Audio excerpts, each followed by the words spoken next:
السلام عليكم ورحمة الله وبركاته. وإذن سلامة ولكن محمد ديكو هذا channel عصبت هاي بليز ويلكم. حدادنا للجوكتين بليز لايك نصار كومنتي يا لقاوين هذا يوم ما سنت هاي الجوك عدنا للجوكتين ما كان معنا ولكن محمد ديكو وات هاي waxaan soo qaaday maanta sida thumbnailka ka aragtay waxaan soo qaaday fartuun balbalaarka iyo wiilka Axmed Alhaya waraaqa soo baxday ujeedaan waraaqdan ayaan rabaa inaan ka hadla oo labado eray aan ka dhaho labo codka Axmed Durdur Media ee ka duubta Xasan Tobna waan dhageysanaynaa waxaan la yaabanahay fartuun balbalaarka waa gabar Soomaaliyeed channelkeeda ay dhaxday aniga channelkeyga uma baahni wiilkaasaan siiyey laakiin waxyaabo badan aqal qaldan oo ah gabadhan waxaa ku dhegan dad badan axmedkaan hadda xasan toob dad baa buubuuninaya warkii ma fahanti dugaal media wiilka lahaa aquero channel oo kale ayaa maxaa la dhahaa ii sheeg laga soo deynaya oo ayada lagu dhegan yahay marka laakiin waxaa qaldan waraaqdan iyo codkaan aas la dhageysano daawadayaal waxaa hadda qaybka ku jira Axmed Halgamaa oo ah wiilka u sameeyay YouTube-ka isla markaana caawiyay fartuun balbalaarka waxaa jirta fartuun balbalaarka YouTube-keeda in dad badan ay sheegeen in laga jabsaday arrintaas ayaa maanta rabaa inaan bulshada Soomaaliyeed iyo cadeynteeda ay helaan Axmed Halgamaa ku soo dhaw Durdur Media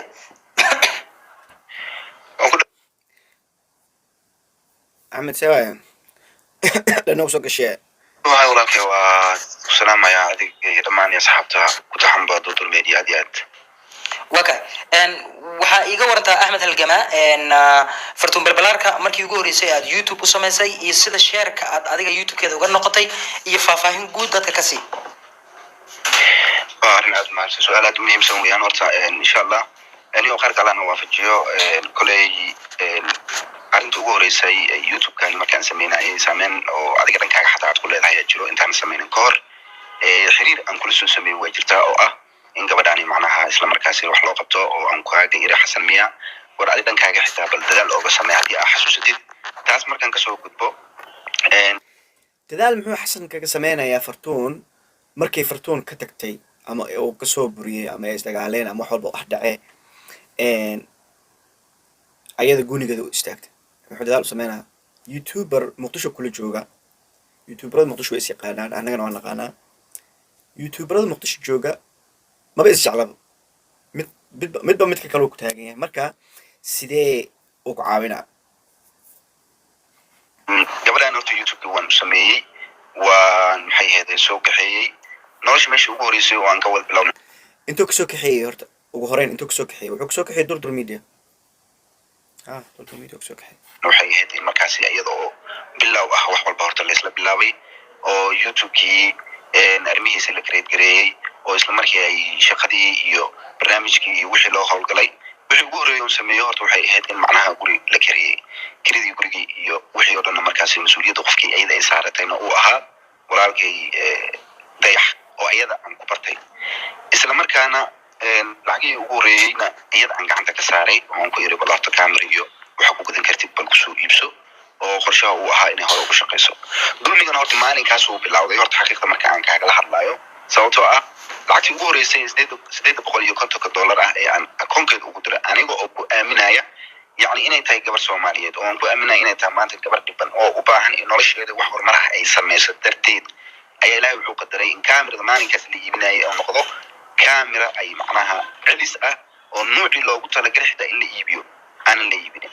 kadibna aniga wixii anoo maqlay oo og go'aankaasi يعني هورين وصي صعب وقعان كان قاعد أقول بوحوها إن قف بنادم هو ولا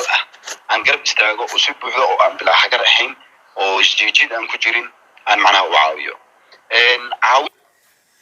أنا مرك عاونتان على يابانه عاونتان أو كان أو عاونايا موحي هاد مد أو أيضا أو جست قف ولا أو محلها ربا إنه قف عابية أوكي فرتون ولا شيء وادي بنتهاي أوكي لعكتان أنت كقال adiga iscaawi khalaas lacagtan hoshaada wado oo ama lacagan ku siinaa YouTube-kana accountigan ku xiraa shaqeey ani adiga wixii soo baxo waa kala qaybsanaynaa caawinad tay ahayd marka laakiin asad qaabka u sharxaaya wuxuu ka dhigayaa gabar walaashay ah oo caawinaad u baahan camera u gadi celis ah babababababababa come on ma fahmaysaa marka caawinaadda waa in uu kala saaraa gabadhan waxay dhahday way hadashay dhibkeedana ka hadashay oo waxay dhahday aniga youtube-kaas wax ma iga soo galaynin because waxay aragtay youtube-kii ayadana wuu furan yahay soo ma lacagta soo galaysay arkaysaa iyo lacagta ayada ay qaadanayso marka wax weynaa u dhexeeya marka waxay ku fikiraysaa walaalay adiga ma goon iskaga furtid oo wiilkan ka tagtin marka way hadashay channelkiina wiilkaani ku wareejisay laakiin asiga wuxuu leeyahay waa caawinaa marka caawinaadiisa waxaa ku qarsoon qaladaad badan qof la caawiyo laba wey waay haddii business oo imaado qofka ma caawinaysid fartuun way shaqaysanaysaa adigana waa shaqaysanaysaa laakiin hadday tagto walaashay waa lagaa gardaran yahay xasanto maadaama sida iyo sida adiga kaligaa gooni istaagi kartaa fiis badanaa kugu jiro lacagtaanaan ku siinaa walaaltinimo soomaalinimo hortaada u shaqayso bay taas waa caawinaad laakiin caawinaad adi aa ku jirtid caawinaad ma ahe waa shaqaysanaysiin migaysaa warkaas soo saas maa kadib arrinkii meeshuu kasoo bilowday youtube-kii bishii ugu horeysay iyo bishii ku xigtayba wax xayisiin ah oo macnaa lasoo saaray ma jirto xayisiintii wixii waa la waayey intaas macnaa aniga yani kumaan dhihin maanta ay aniga bilaabatay meeshaas aan ka dhex galo meesha uu leeyahay 50 ay dhahday anigana 30 aan ka qaatay ma u baahni 50 oo dhahay waxaa laga rabay 30 waa lacag badan weli hadduu asxaab u samaynayo laakiin meeshaas waxbaa ku jira still hadalkaas waa duran yahay waxaa laga rabay 10 oo kale aan ka qaadana inuu dhaho ilaan wax ma samaynayo sidoo aad afkiisa oo ka sheegay ayadaas oo ku cusub ayadaa juhd badan gelinayso so marka waxaa laga rabay 30 waa qalad 10 ama 5 inuu dhaho ilaan asiga wax ma samaynayo soo as sheegay maxaa la dhahayo percentage-kayga maalinkaas wixii ka horeeyey iyo wixii ka dambeeyey waxaan sameeyey marka wixii aan bixin karo ijaar guri ha noqoto maxaa la dhahayo nolol caadi ha noqoto intiiba macnaa gabadhii waa garab istaagay bilaa hagar iyadoo arrinkii meeshaas uu taagan oo hawshiina sidaas u socoto si habsami leh wax walba ay noogu dhaqaaqeen oo anigana walaaltinimo meeshii aan la dhex taaganahay ayaa waxaa markaasi isla markii dhacday in youtube-kii adigoo og maanta inaan meeshan ku noolahay adress laga heli karo ama meel kaleba adress laga heli karo in youtube-kii ay dalbatay in xayisiinta loo saaro nin joogay maxaa la dhahayeeto soomaaliya oo cabaas xaliila doonay cabaas xaliilna ma aqoonin kabacdi aan baran doonaa kadib youtube-kii waxaa dhacday in xayisiintii xagga laga saaro oo lacagihii bankiga xagga macnaha loo wareejiyo aniga maan hadlin okay xaq baan u leeyahay inaan ka hadlo oo aan weydiiyo oo markaasi aan ku dhaho fartuun maxaad kala jeedaa maadaama youtube share uu yahay sababta adiga oo qurbaha joogo oo yurub ku nool isla markaasina adiga share hadda waa kala saaxiibkii oo kasoo dhacay maadaama uu yahay share so haddayna asiga wuxuu dhahay ayadaa waxay ila imaaday 50 ani waxaan ku dhahay 30 so meesha share ku jiro asiga saaxiibkii naftirkiisa wuxuu rabay haye ayadu may fahmin dalbatay in youtube-kan xayisiintiisa lagu xiro magaalada muqdisho ama xagga lacagtii aad ka qaadatid maxay tahay maanan weydiinin aniga sababta u weydiin waxay tahay waxaan ahaa eedka carar qofka haddii isaga uu ku qanacsan yahay waxa uu rabo inuu samaystana waa loo fasaxaa waan u fasaxay waxaan ku yidhi okay walaal anyway warkaan waa dheer yahay marka gaarno 30 daqiiqa la soconaa war le waaye marka anigana timekaas ma hayni laakiin wiilkan fartuun wuxuu u caawinayay walaaltinimo ma ahaynin ee wuxuu ahaa ganacsi ama business simple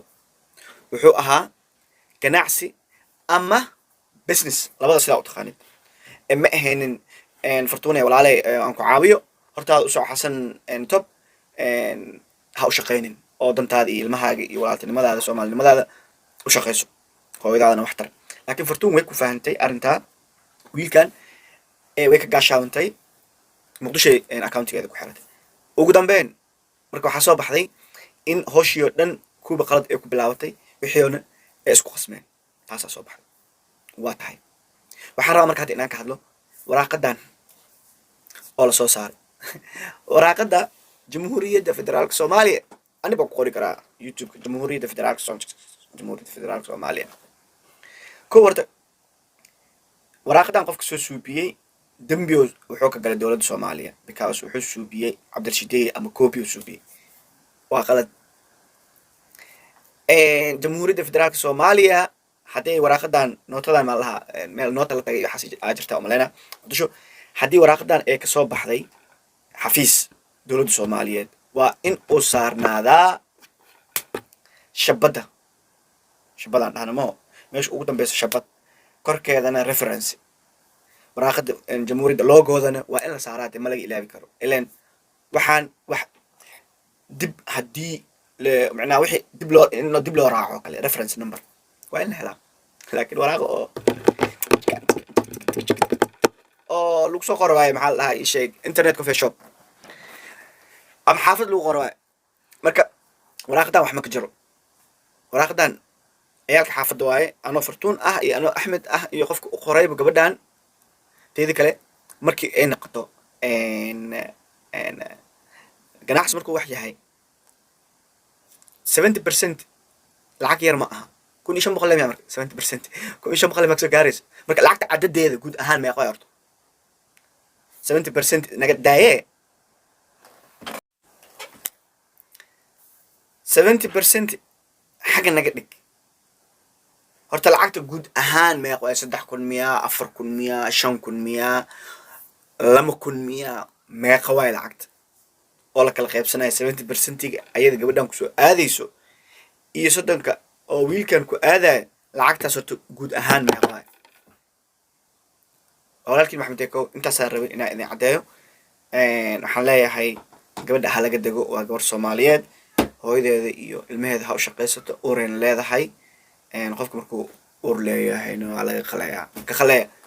videoga xiga intaan ku kulmi doono waxaa idinkaga tegayaa sidaa iyo nabadino